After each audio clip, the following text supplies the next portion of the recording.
लोग क्यों बनते हैं जासूस, इसके बारे में आपको आइए बताते हैं जल्दी से। खुफिया जानकारी जुटाने के लिए, अपने देश की सुरक्षा के लिए, युद्ध काल में सैन्य जानकारियां जुटाने के लिए भी जासूसों का इस्तेमाल किया जाता है।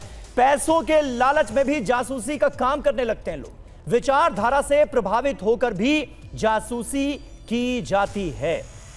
देसवाल साहब, क्या आप कहना चाहेंगे? आप अपने एक्सपीरियंस से क्या बताना चाहेंगे और कैसे लोगों को सावधान करना चाहेंगे?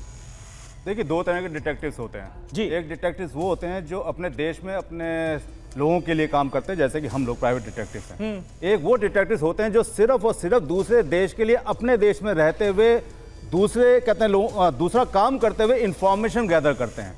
डिटेक्टिव लोग बनते सिर्फ इसलिए हैं कि एक तो पैशन होता है, दूसरा एडवेंचर होता है, तीसरा पैसे की भी इसमें काफ़ी कहते हैं ज़्यादा पैसा मिलता है, ये सोच होती है। और आप देखेंगे कि 12-13 जो लोग पकड़े गए हैं अभी आज की तारीख में जी, वो लोग तब पकड़े गए हैं, उससे पहले वो क्यों नहीं पकड़े गए?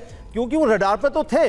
लेकिन जब वार की स्थिति किसी देश में बनती है तो इंफॉर्मेशन का आदान प्रदान बहुत तेजी से बढ़ जाता है। और ऐसे में जब आदान प्रदान तेजी से बढ़ता है तो जब डिजिटल का यूज ज्यादा होने लगता है तो जो लोग रडार पे होते हैं उनके साथ कई बिल्कुल बिल्कुल, गलतियां इसलिए होती मैंने हैं। कहा कि मुमकिन है ये तमाम लोग रडार पर पहले से ही हो। विक्रम सर, रडार पे। आखिर में आप क्या कहना चाहेंगे और इसकी सजा क्या हो सकती है? इस बात का भी इल्म तो बहुत जरूरी है कि अगर आप दुश्मन देश के लिए या किसी भी देश के लिए अपने देश से गद्दारी कर रहे हैं, जासूसी कर रहे हैं किसी और मुल्क के लिए, तो आपका अंजाम क्या हो सकता है? समीर साहब, नहीं, एक मिनट, विक्रम सर। समीर साहब, इसका अंजाम बहुत भयानक होता है।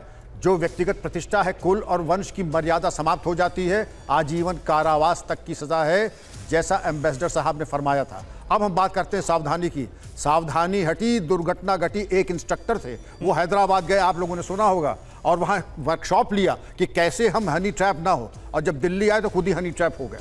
तो ये आप समझ सकते हैं, जब इंस्ट्रक्टर भी हनी ट्रैप हो सकता है तो सामान्य व्यक्ति जो अनभिज्ञ है उसका क्या? किसी भी सस्पिशियस चीज़, एक अमेरिका की ही CIA का एक एक्रोनिम है SARS, suspicious activity reporting system. जो चीज़ संदिग्ध है उससे दूरी बना लें, उससे वास्ता ना रखें। जो अननेचुरल रख रहा है उस तरफ जाना छोड़ दें, उस तरफ देखें भी ना। मैं समझता हूं कि सावधानी अगर कर लेंगे आप बिल्कुल बचे रहेंगे।